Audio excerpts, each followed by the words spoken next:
of contract में where one of the contracting party does not perform his promise, it is called breach of contract.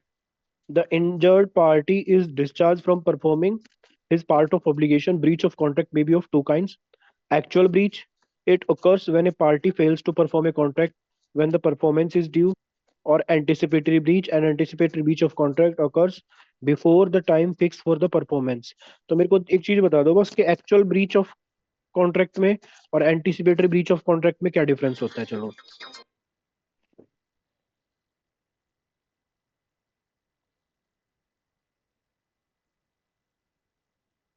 Express breach of contract. अच्छा, breach of contract का क्या मतलब हुआ?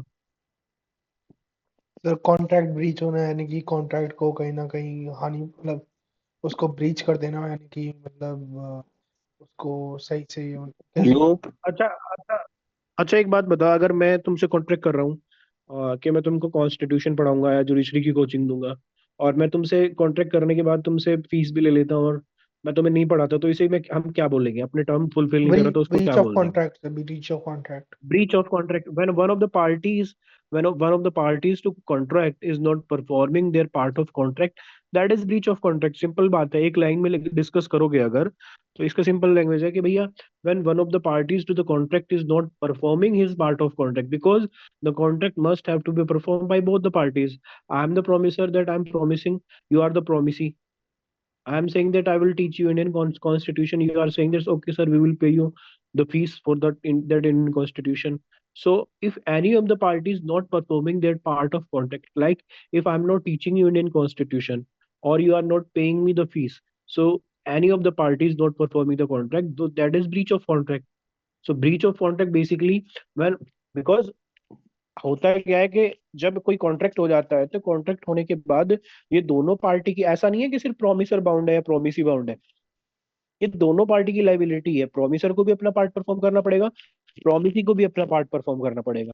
मैं आपको बोलता हूँ कि मैं आपको इंडियन कॉन्स्टिट्यूशन पढ़ाऊंगा, आप बोलते हो सर हम आपको फीस देंगे, तो मेरे को कॉन्स्टिट्यूशन पढ़ाना पड़ेगा, आपको फीस देनी पड़ेगी, तभी तो कॉन्ट्रेक्चुअल, जब इसी को तो बोलते हैं कमर्शियल रिलेशन। तो अगर हम बात करते हैं रिलेशनशिप की, तो इसमें कौन सी रिलेशनशिप करोगे? Commercial relationship. और अगर कॉमर्स की बात करें या कमर्शियल रिलेशन की बात करें, तो कमर्शियल रिलेशन क्रिएट ही किस चीज के लिए होते हैं? किसी कोई ना कुछ पार्टी गेन कर रही होती है। जैसे इस कॉन्ट्रैक्ट में, जिसमें मैं आपको बोलता हूँ कि मैं आपको कॉन्ट्रैक्ट पढ़ाऊंगा या कॉन्स्टिट्यूशन पढ़ाऊंगा और आप मेरे को फीस पेमेंट करना, तो आप क्या गेन कर रहे हो? आप नॉलेज गेन कर रहे हो। कल को हो सकता है आप जज बन जाओ, हो सकता है आपके एलएलबी में बहुत अच्छे नंबर आए, हो सकता है बहुत अच्छे लॉयर बनो, हो सकता है कि आप बहुत अच्छे टीचर बनो, लेकिन आप कुछ ना कुछ गेन तो कर रहे हो। सेम चीज मैं गेन कर रहा हूँ, मैं क्या गेन कर रहा हूँ? तो दोनों पार्टी, मैं फीस में गेन कर रहा हूँ, मैं कुछ ना कुछ ले रहा हूँ, तो दोनों पार्टी कुछ ना कुछ पार्ट परफॉर्म कर रही है। तो आज के बाद अगर आपसे कोई भी पूछता है ना, what is the meaning of breach of contract, तो सिंपल लैंग्वेज में बता रहा हूँ मैं आपको। सिंपल लैंग्वेज में ब्रीच ऑफ कॉन्ट्रैक्ट है when one of the parties to the contract is not performing their part of contract, तो that is basically breach of contract. बहुत सिंपल सी बात है। अगर हमसे कोई पूछता है कि भैया इतना तुमने पढ़ लिया इंडियन कॉन्ट्रैक्ट एक्ट, तो तुम मुझे को ये बता दो ब्रीच ऑफ कॉन्ट्रैक्ट क्या होता है? तो ब्रीच ऑफ कॉन्ट्रैक्ट बहुत सिंपल सी बात है, any of the party is not performing their part of contract, that is breach of contract. तो ये तो हो गया ब्रीच ऑफ कॉन्ट्रैक्ट। और अगर हम उसका उल्टा देख के, परफॉर्मेंस ऑफ हेलो कॉन्ट्रैक्ट क्या सर। हुआ? हाँ सर ये किस सेक्शन में दिया हुआ है ब्रीच ऑफ कॉन्ट्रैक्ट? बेटा, ये ब्रीच ऑफ कॉन्ट्रैक्ट किसी पर्टिकुलर सेक्शन में नहीं दिया हुआ है। ब्रीच ऑफ कॉन्ट्रैक्ट की डिफरेंस, लेकिन अच्छा। एंटीसिपेटरी ब्रीच ऑफ कॉन्ट्रैक्ट है। और सिर्फ इतना दिया हुआ है कि जब ठीक है सर। सेक्शन 73 तुम पढ़ोगे ना, तो उसमें क्वांटम मेरियट जैसे बोलते हैं, लिक्विडेटेड डैमेज की बात हुई है। दो तरह के डैमेज हाँ। होते हैं, मैं बताता हूँ, बाद में बताऊंगा, लिक्विडेटेड डैमेज, अनलिक्विडेटेड डैमेज। तो अनलिक्विडेटेड डैमेज की बात हुई है बेसिकली उसमें। तो लिक्विडेटेड डैमेज वो डैमेज होते हैं जो फिक्स होते हैं, और अनलिक्विडेटेड डैमेज वो डैमेज होते हैं जो फिक्स नहीं होते हैं, वो मैं बाद में बताऊंगा हालांकि। लेकिन इतना सिंपल याद रखना बस के, breach of contract is basically when one of the parties to the contract is not performing their part of contract, so that is breach of contract.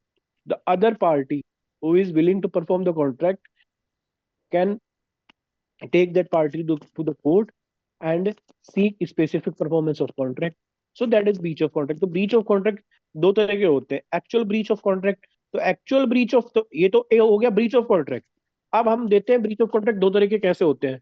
अब ब्रीच ऑफ कॉन्ट्रैक्ट दो तरीके के होते हैं, इसे बोलते हैं एक्चुअल ब्रीच ऑफ कॉन्ट्रैक्ट, और एक हमने लास्ट क्लास में पढ़ा था एंटिसिपेटरी ब्रीच ऑफ कॉन्ट्रैक्ट। तो anticipatory breach of contract section 39 में था, लेकिन एक्चुअल ब्रीच ऑफ कॉन्ट्रैक्ट क्या हो गया? एक्चुअल ब्रीच ऑफ कॉन्ट्रैक्ट ये होता है कि मैं आपको बोल रहा हूँ कि मैं अपना मोबाइल बी को बेच दूंगा और 15 दिसंबर को बेच दूंगा। तो जो एक्चुअल डेट ऑफ परफॉर्मेंस है वो 15 दिसंबर है। अब 15 दिसंबर आ जाती है, मैं क्या करता हूँ, उसको बोलता हूँ कि मैं भाई तेरे को अपना मोबाइल नहीं बेच रहा, तो इसे बोलते हैं actual breach of contract. On the time of performance of contract, when one of the parties to the contract is not performing their part of contract, that is actual breach of contract, because we have fixed certain date for performance, for certain time for performance, but on that particular time, particular date, we are not performing that contract, so that is actual breach of contract. Second चीज होती है anticipatory breach of contract, like अगर performance of contract की date है 15 दिसंबर, और हम क्या कर रहे हैं, 11 दिसंबर को ही मना कर देते हैं। 11 दिसंबर को मैं बोल देता हूँ देखो एक्चुअल डेट ऑफ परफॉर्मेंस थी 15 दिसंबर, लेकिन अगर मैं 15 दिसंबर को अपना मोबाइल नहीं बेचता बी को, बी से मैंने एडवांस ले लिया था, और 15 दिसंबर को मैं अपना मोबाइल नहीं बेचता, तो 15 दिसंबर को बी के पास एक राइट आ जाता, बी मेरे अगेंस्ट में केस कर सकता था, क्योंकि बी को कम से कम जब मैंने टाइम दिया 15 दिसंबर का, तो बीच ऑफ कॉन्ट्रैक्ट के लिए उसे मेरे अगेंस्ट में केस करना है तो 15 दिसंबर तक तो उसे वेट करना ही पड़ेगा ना। क्योंकि अगर वो 15 दिसंबर से पहले कोर्ट में चला जाता है तो कोर्ट उससे पूछेगा भाई अभी तो डेट ऑफ परफॉर्मेंस ही नहीं आई है, तो कोर्ट में क्यों आ गया। तो उसे 15 दिसंबर तक वेट करना पड़ेगा उसे केस करने के लिए। जब मैं उसको बोलता हूँ बी को कि मैं तेरे को अपना मोबाइल बी 15 दिसंबर को दूंगा, अगर मैं 15 दिसंबर को मोबाइल नहीं दे रहा तब वो 15 दिसंबर के बाद मेरे अगेंस्ट में कोर्ट चला जाएगा। उसे बोलते हैं एक्चुअल ब्रीच ऑफ कॉन्ट्रैक्ट। एक होता है एंटीसिपेटरी ब्रीच ऑफ कॉन्ट्रैक्ट, जो हमने सेक्शन 39 में पढ़ा था।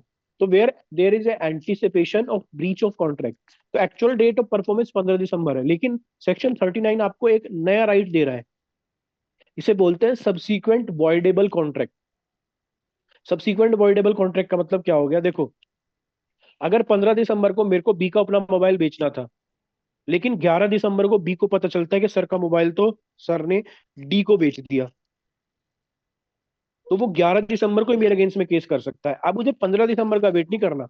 अब जब उसे कोर्ट पूछेगा कि सर आप बताओ सर, जब कोर्ट बी से पूछेगा कि तुम ए के अगेंस्ट में, अमित के अगेंस्ट में केस आज क्यों कर रहे हो, एक्चुअल डेट ऑफ परफॉर्मेंस तो 15 दिसंबर है, तो बी पता क्या बोलेगा कि सर इन्होंने तो अपना मोबाइल अभी बेच दिया, ये इस जो कॉन्ट्रैक्ट मेरे साथ कर रखा है, इन्होंने मेरे से पैसे ले रखे हैं, मेरे को पता है 15 दिसंबर को ये परफॉर्मेंस कर ही नहीं पाएंगे। तो जब एक्चुअल डेट ऑफ परफॉर्मेंस से पहले भी हम केस कर सकते हैं, उसे बोलते हैं एंटीसिपेटरी ब्रीच ऑफ कॉन्ट्रैक्ट।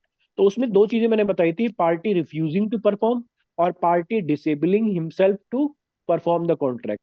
तो दो तरह के कॉन्ट्रैक्ट एंटीसिपेटरी होते हैं, समझ पा रहे हो मेरी बात को। एक होता है कॉज ऑफ एक्शन, इसको मैं यस हटा देता सर। हूँ पहले, मैं तुम्हें एक चीज बताता हूँ।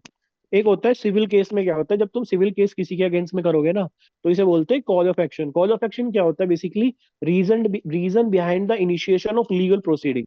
तो अगर सपोज करो आपके पास कोई राइट है, अब सपोज करो आपका मोबाइल है, वो मोबाइल मैं अपने कब्जे में ले लेता हूँ। अब आप मेरा सर फोड़ के तो मोबाइल नहीं ले लोगे, मैं बोल रहा हूँ मोबाइल मेरा है, आप बोल रहे हो मोबाइल मेरा है, तो उस कंडीशन में हम एक केस करेंगे। तो जैसे ही आपका कोई भी राइट ब्रीच होता है, एक मैक्सिम होता है, इसे बोलते हैं हम यूबी जस्ट इबी रेमेडियम, where there is right there is remedy. आप कोर्ट में जाके अगर ये प्रूव कर दे रहे हो कि हमारा एक लीगल राइट ब्रीच हुआ है, तो इसे बोलते हैं जैसे ही लीगल राइट ब्रीच होगा तो कॉज ऑफ एक्शन अराइज हो जाएगा। समझ रहे हो, लीगल राइट ब्रीच होते ही कॉज ऑफ एक्शन अराइज हो जाता है। तो जैसे ही लीगल राइट ब्रीच होगा, अब राइट आपके पास बहुत सारे हो सकते हैं, जैसे आपके पास कॉन्ट्रेक्चुअल राइट है, जैसे आपके पास right to life and liberty है, जैसे आपके पास राइट टू फ्रीडम है, जैसे आपके पास right to speech and expression है, तो बहुत सारे राइट आपके पास है। या जैसे आपके पास है right to move freely throughout the territory of India, बहुत सारे राइट है। लेकिन कभी भी आप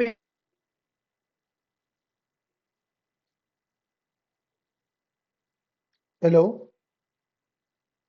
वंश, हेलो। हेलो भाई आवाज सर। नहीं आ रही ना सर की। सर गायब हो गया यार। हेलो। तुझे आ रही है आवाज? नहीं भाई मुझे भी नहीं आ हेलो रही, गौरव। मुझे भी नहीं आ रही। अच्छा यार। अच्छा। पता नहीं आ कहाँ रही गए। है आवाज, हाँ सर, आवाज आ आई रही है। आई। आ रही है। अच्छा ठीक, यस ठीक सर है आ ठीक रही है है ठीक है, सर, आ आ रही है रही आ है। रही है मुझे। ओके बेटा, ओके ओके, अभी बताता हूँ।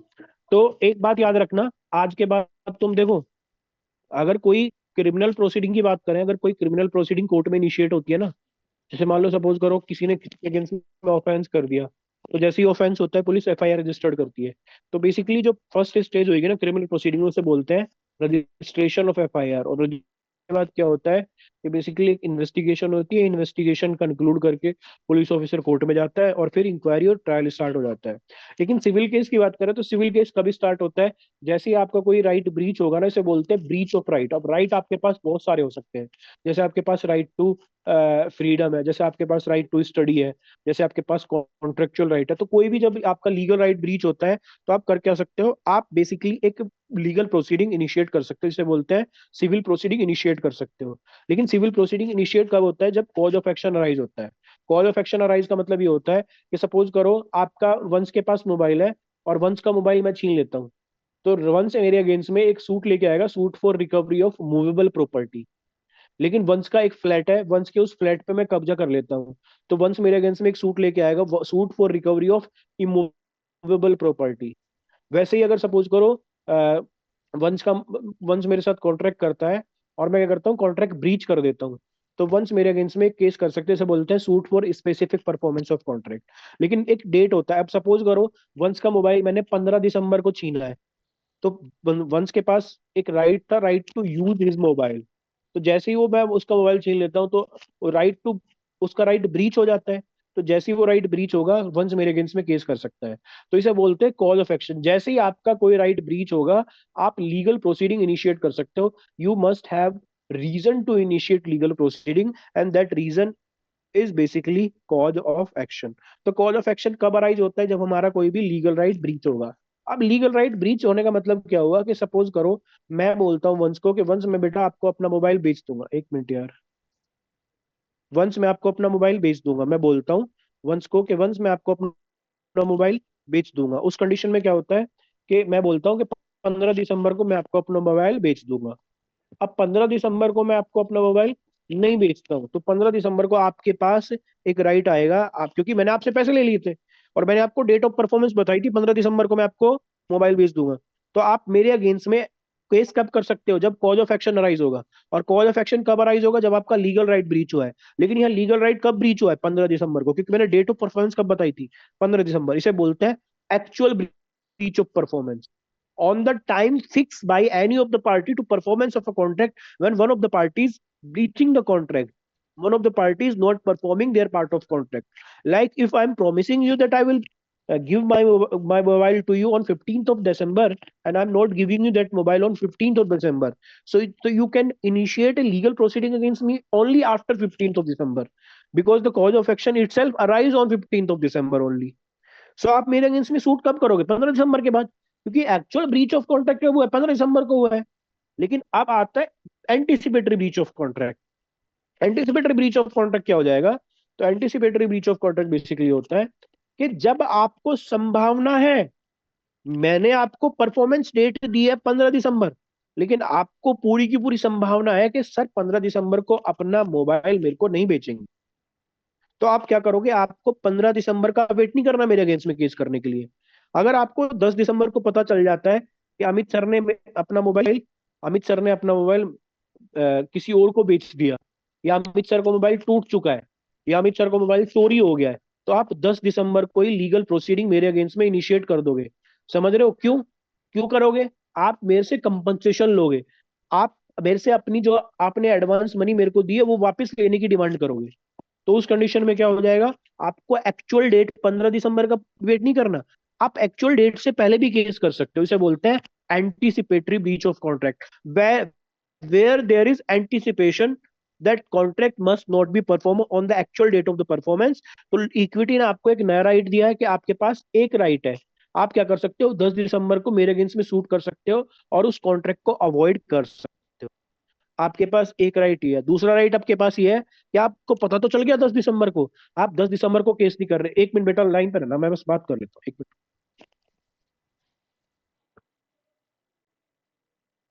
भाई वंश,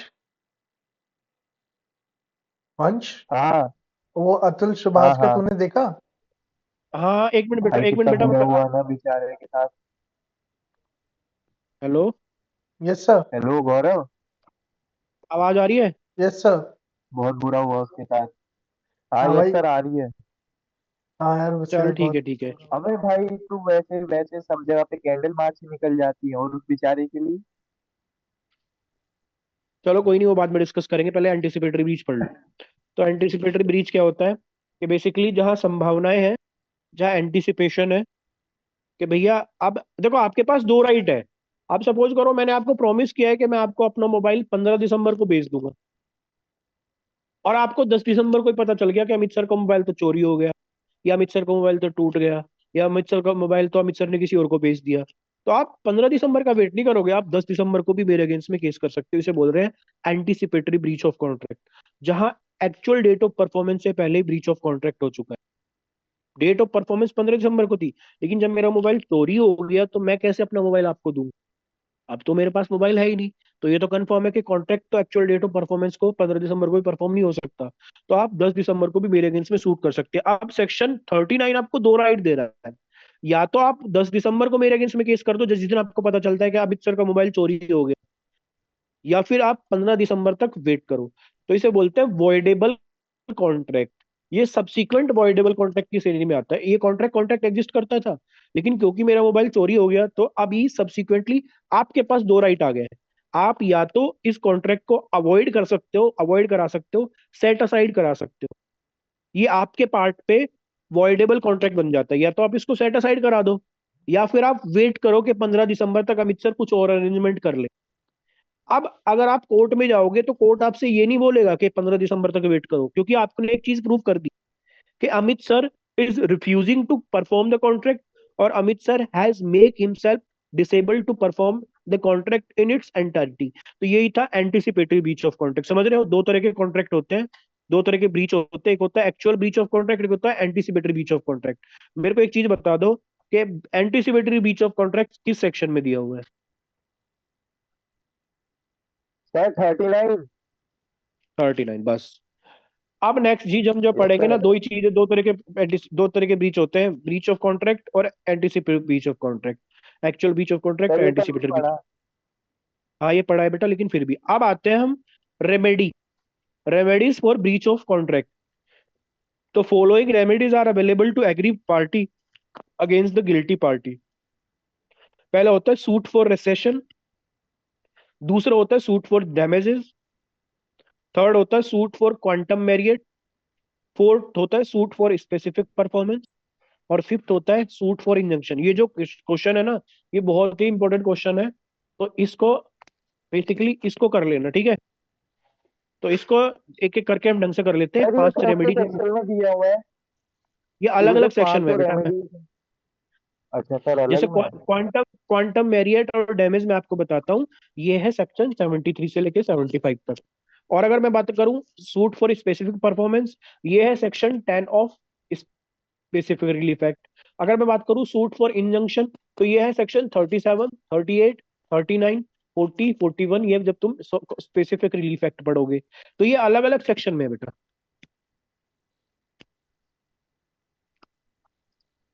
ठीक है? सूट फॉर रिसेशन क्या हो सकता है?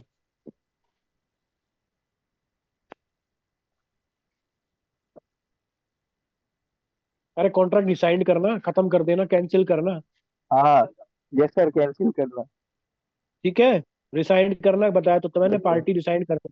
हाँ यस अगर सर मैं याद है।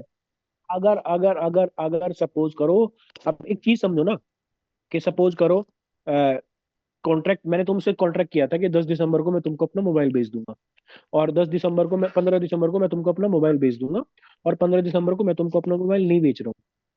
अब कॉन्ट्रैक्ट तो एग्जिस्ट करता है, कॉन्ट्रैक्ट खत्म थोड़ी हुआ है। कॉन्ट्रैक्ट जैसे ही ब्रीच हो जाता है, आप क्या कर सकते हो, कोर्ट में जा सकते हो, सर ये कॉन्ट्रैक्ट ब्रीच हुआ है, तो इसे प्लीज रिसाइंड कर दो, तो कैंसिल कर दो इस कॉन्ट्रैक्ट को। कैंसिल करने से मतलब ये है कि अगर कॉन्ट्रैक्ट सब एग्जिस्ट रहेगा, तो देखो सब्सिक्वेंट फ्यूचर में क्या होता है कि आपको भी हो सकता है कोई ना कोई लाइबिलिटी परफॉर्म करनी पड़ जाए। जैसे ही कॉन्ट्रैक्ट ब्रीच होता है, आपके पास राइट आता है, कोर्ट भगते हो जाके कैंसिल करा देते हो, क्योंकि कम से कम आप तो फ्री हो जाओगे। कल बोल दोगे जब आप देखो हम अपनी आपको फ्री करना चाह रहे हो, तो आप प्लीज इस कॉन्ट्रैक्ट को फ्री कैंसिल कर दो, क्योंकि ये कॉन्ट्रैक्ट अमित सर ने ब्रीच किया, ठीक है? Rescission means right to cancel the contract and do not perform obligation. If one of the parties does not perform his part of obligation, the other party has a right to suit for rescission of the contract. When the court grant rescission, the aggrieved party is free from his obligation. A contract to supply good to B on 15th of January. B agree to pay the price on receipt of the good. A does not supply on the due date. B is discharged from liability to pay. B can resign the contract. यहाँ A और B के बीच में contract होता है, ए और B के बीच में contract होता है। ए बी को बोलता है कि 15 जनवरी को मैं तेरे को गुड सप्लाई कर दूंगा। बी बोलता है ठीक है, जिस दिन तेरे को गुड सप्लाई करेगा तेरी उस रिसिप्ट के बेस पे मैं तुझे पेमेंट कर दूंगा। अब क्या होता है, 15 जनवरी को ए बी को गुड सप्लाई नहीं करता, तो 15 जनवरी के बाद बी कोर्ट चला जाता है और वो बोल देता है सर इस कॉन्ट्रैक्ट को कैंसिल कर दो, क्योंकि अगर ये कॉन्ट्रैक्ट कैंसिल नहीं करेंगे तो हो सकता है जो ए है वो 15 जनवरी की जगह 20 जनवरी को मेरे को गुड सप्लाई कर दे, और अगर वो 20 जनवरी को गुड सप्लाई करेगा तो मेरे को कॉन्ट्रैक्ट परफॉर्म करना पड़ जाएगा, मेरे को पेमेंट करनी पड़ जाएगी। तो मैं चाहता हूँ कि इस कॉन्ट्रैक्ट को आप कैंसिल कर दो। Suit for rescission basically cancellation. अब आते हैं suit for damage. It is a monetary compensation awarded to the injured party for the loss cause to him due to the breach. The damage are the following kind. General damage. General damage are compensation awarded for direct loss caused by breach of contract. It is also called ordinary damage. A contract with B to sell and deliver 15 kilogram sugar at is 50 per kg on a particular date. On the due date, he refused to deliver because the price on that date increased to 60. B can claim the damage at risk 10 per kg. Special damage.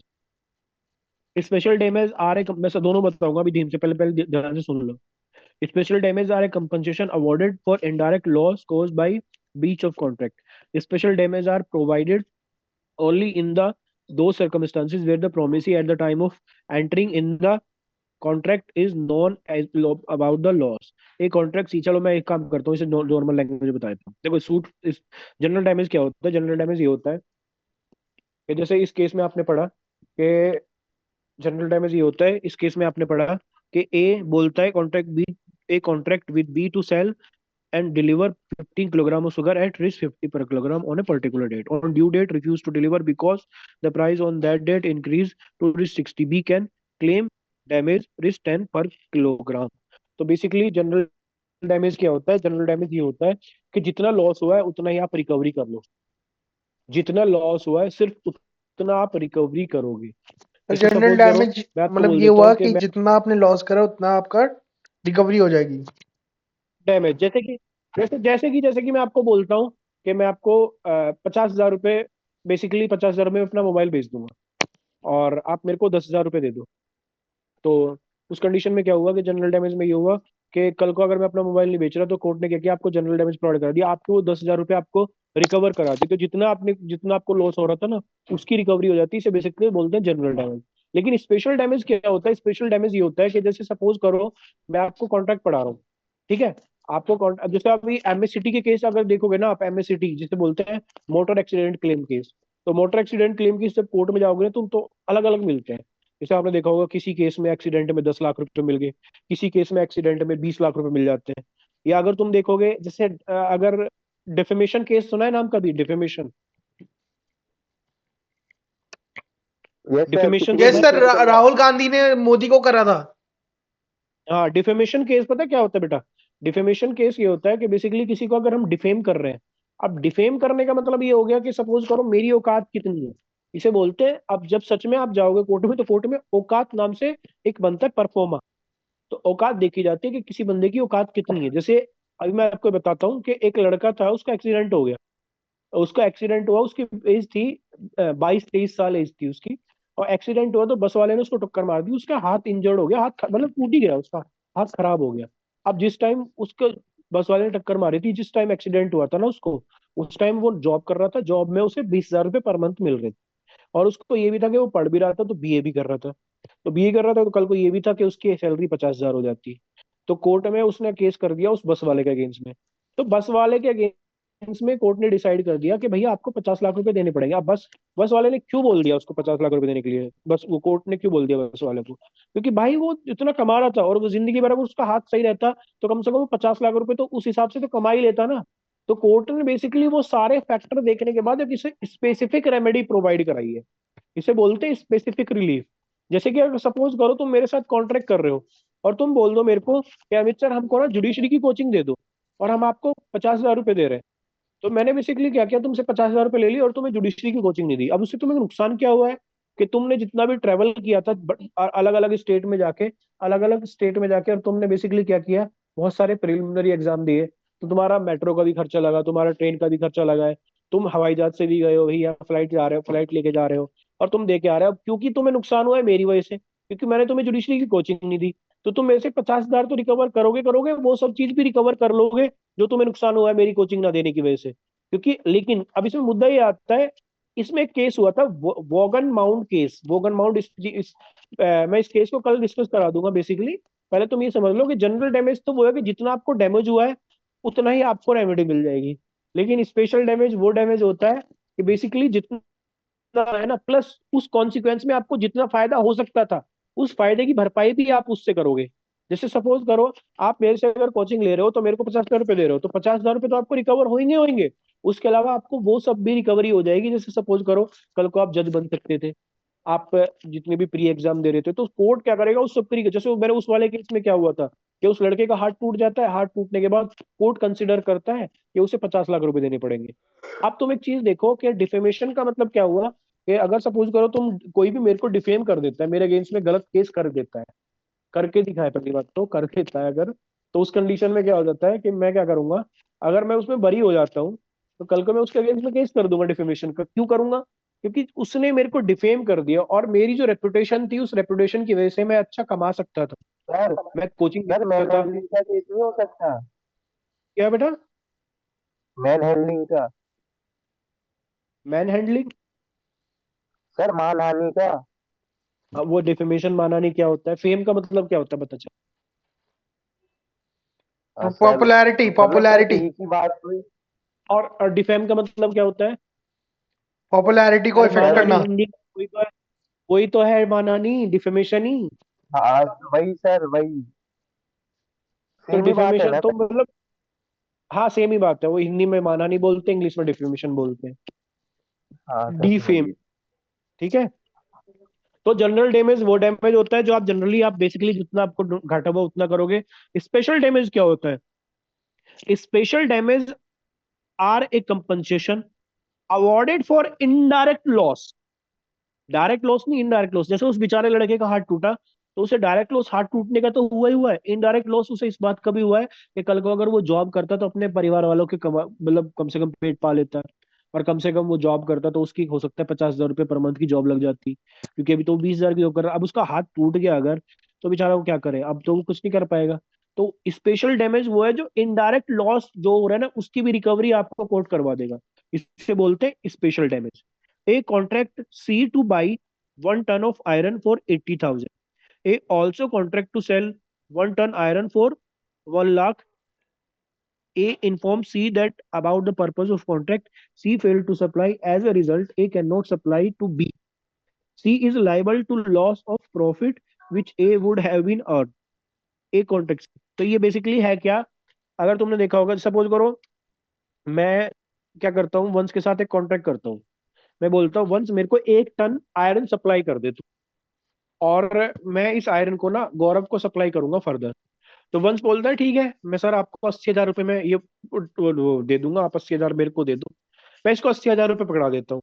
अब मैं इसको बोलता हूँ देख भाई, मैंने ना गौरव से प्रॉमिस कर दिया कि मैं 1,50,000 रुपये में फर्दर इसको गौरव को दूंगा। तो वंश बोलता है सर मेरे को कोई फर्क नहीं पड़ता, मैं तो आपको 80,000 रुपये में 1 टन आयरन दे रहा हूँ, लेकिन मेरे को कितना नुकसान हुआ इससे? एक तो मेरे जो 80,000 है वो तो इसने यूज कर लिए, प्लस जो मेरे को बेनिफिट होना था, बेनिफिट कितना होना था, 50 + 20 70,000 का बेनिफिट और होता। तो अभी जो इनडायरेक्ट लॉस मेरे को हुआ है, इसने मेरे को आयरन सप्लाई नहीं किया, 1 टन ऑफ आयरन सप्लाई नहीं किया, तो उस कंडीशन में मेरे को 70 लाख + 80,000 1.5 लाख का लॉस हो गया।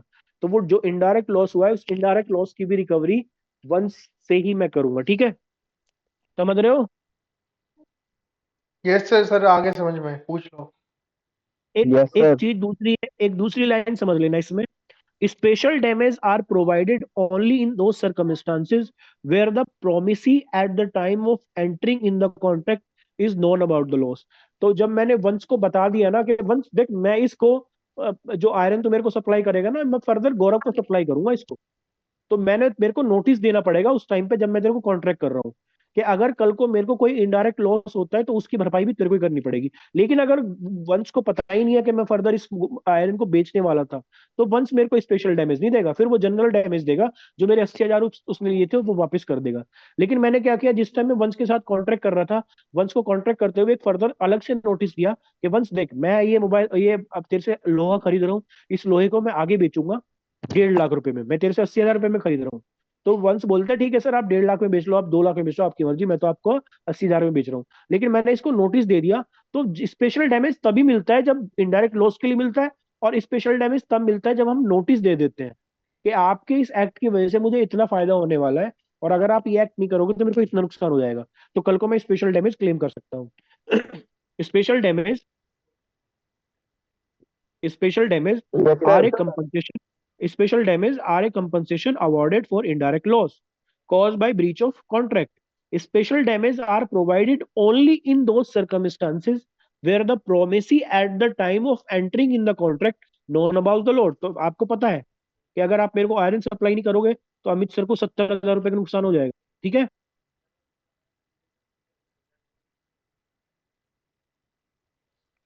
Yes Exemplary sir. damage.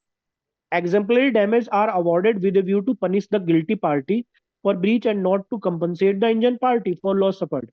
Exemplary damages are awarded only in the following cases. For the promise to marry, the amount of damage will depend upon the extent of injury to the willing party. For wrongful dishonor of check, the banker, when there are sufficient funds in the account of customer, the rule is that smaller तो cheque dishonour the greater the damage. तो basically example damage जहां हम example set करते हैं कि देखो आपने contract perform नहीं किया, तो हम आपको, क्योंकि आपने कॉन्ट्रैक्ट परफॉर्म नहीं किया है, तो इस कंडीशन में आपको इस ब्रीच के लिए कंपनसेशन देना पड़ेगा। इसका ही एग्जांपल है। लिक्विडेटेड डैमेज क्या होता है, अब याद रखना, लिक्विडेटेड डैमेज दो तरह के डैमेज होते हैं। एक होता है liquidated damage. Liquidated damage when the party to contract fix the amount for damage. Suppose करो मैं तुमसे कॉन्ट्रैक्ट कर रहा हूँ, मैं तो बोल रहा हूँ मैं तुमको इंडियन कॉन्ट्रैक्ट एक्ट पढ़ाऊंगा, और अब अगर तुमको इंडियन कॉन्ट्रैक्ट एक्ट नहीं पढ़ा रहा तो मैं तुमको 20,000 रुपए दूंगा। तो जो फिक्स अमाउंट है ना 20,000 रुपए, वो लिक्विडेटेड डैमेज है। लेकिन अनलिक्विडेटेड डैमेज क्या होता है, अनलिक्विडेटेड डैमेज याद रखना, ये वर्ड बहुत आएगा, पूरी हमें पूरी जिंदगी चलता रहेगा, damage, liquidated damage, unliquidated. Liquidated damage जो होता है फिक्स डैमेज। जब मैं तुम्हें कॉन्ट्रैक्ट पढ़ा रहा हूँ, मैं तुम बोल दूंगा कि अगर मैं तुम्हें कॉन्ट्रैक्ट नहीं पढ़ा पाऊंगा, मैं तुम दोनों को 5-5 रुपए दे दूंगा। तो ये फिक्स अमाउंट है। देखो एक होता है अनलिक्विडेटेड डैमेज जो फिक्स नहीं है, जो सर्कमस्टांसेस के बेस पे आपको दिया जाएगा, उसे बोलते हैं अनलिक्विडेटेड डैमेज। जैसे सपोज करो मैं तुमसे कॉन्ट्रैक्ट कर रहा हूँ, मैं तुम्हें कॉन्ट्रैक्ट पढ़ाऊंगा, ये कॉन्स्टिट्यूशन पढ़ाऊंगा। अब मैं तुम्हें कॉन्स्टिट्यूशन नहीं पढ़ा रहा हूँ, तो उस कंडीशन में हमने कोई अमाउंट तो फिक्स नहीं किया था कि अगर ब्रीच ऑफ कॉन्ट्रैक्ट हो जाएगा तो मैं तुम्हें, तो अभी तुम कोर्ट में जाओगे, कोर्ट को आप बताओगे सर देखो अमित सर ने हमको कॉन्ट्रैक्ट नहीं पढ़ाया, उस कॉन्ट्रैक्ट ना पढ़ाने की वजह से हम एग्जाम में फेल हो गए, उस कॉन्ट्रैक्ट की ना पढ़ाने की वजह से हम, हालांकि भगवान ना करे, भगवान का आशीर्वाद है, तुम दोनों अच्छे नंबर से पास हो गए, पर मैं एक बात बोल रहा हूँ, बी को बोलता हूँ, बी फेल हो जाता है चलो, या बी जुडिशरी का एग्जाम क्लियर नहीं कर पाता, तो उस कंडीशन में कोर्ट उस सब चीज को, सारे फैक्टर को कंसिडर करेगा, और सारे फैक्टर को कंसिडर करने के बाद तुम्हें एक स्पेशल डैमेज प्रोवाइड कराएगा, उसे बोल देते हैं अनलिक्विडेटेड डैमेज। अब इस कंडीशन में जो हमारे बीच में जो मेरे से तुमको डैमेज मिलेगा वो फिक्स नहीं था पहले से, तो इसे बोल देते हैं अनलिक्विडेटेड डैमेज।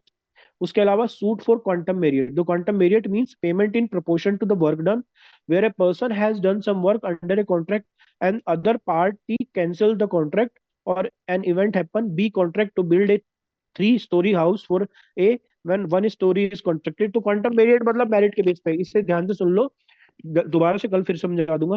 कि सपोज करो मैं एक मिस्त्री हूँ, मैं तुमसे बोलता हूँ कि मैं तुम्हारा 3 बिल्डिंग का घर बनाऊंगा, लेकिन मैं सिर्फ एक ही बिल्डिंग बनाता हूँ, तो आप उस मेरिट के हिसाब से मेरे से डैमेज क्लेम कर सकते हो, आप, मैं आपसे एक बिल्डिंग के लिए आपसे ले सकता हूँ। ठीक है। The term quantum merit means payment in proportion to the work done, where a person has done some work under a contract and the other party cancel the contract. Suppose करो मैं तुमसे कॉन्ट्रैक्ट कर रहा हूँ कि मैं तुम्हारा 3 story का घर बनाऊंगा, 3 स्टोरी घर बनाऊंगा, लेकिन तुम क्या करते हो, एक एक एक बिल्डिंग घर बनवाते हो और कॉन्ट्रैक्ट कैंसिल कर देते हो। तो अब मैं तुमसे 3 बिल्डिंग के लिए तो नहीं ले सकता, लेकिन कम से कम वो जो एक बिल्डिंग मैंने बनाई है, उस एक बिल्डिंग के लिए तो डैमेज तुमसे मैं क्लेम कर सकता हूँ। तो जो मेरिट पे बेस करते हैं ना क्वांटम मेरिट कॉन्ट्रैक्ट, वो होते हैं बेसिकली। ठीक है। Suit for specific performance.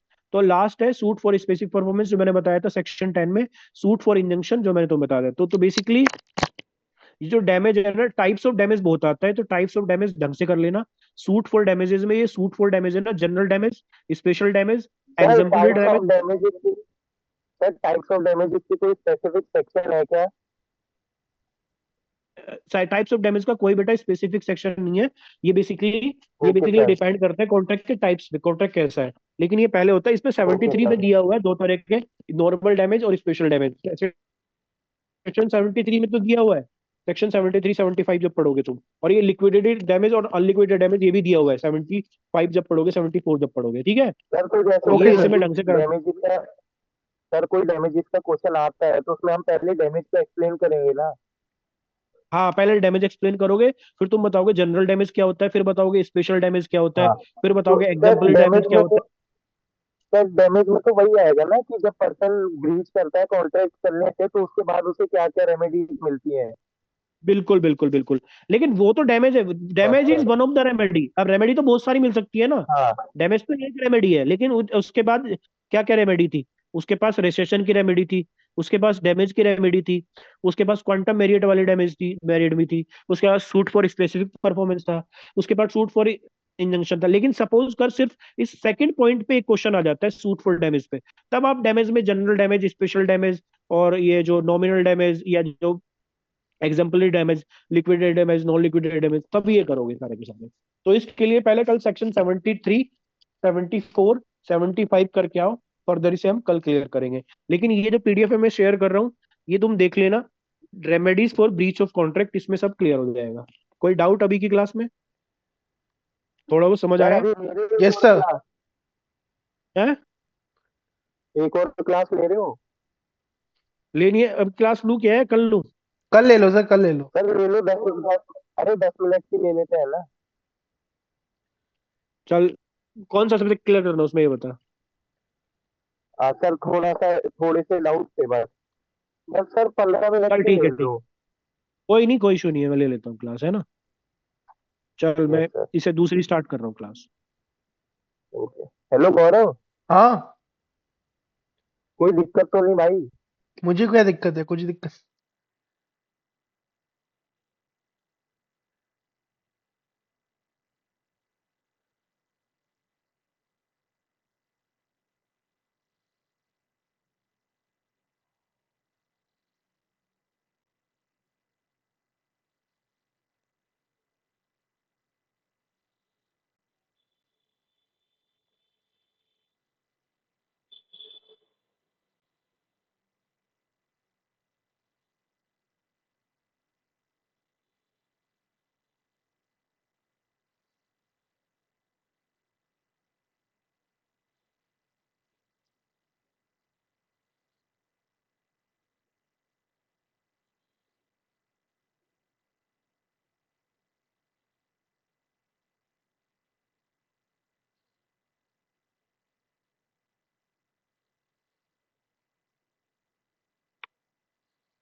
भाई क्या डाउट है आप बता।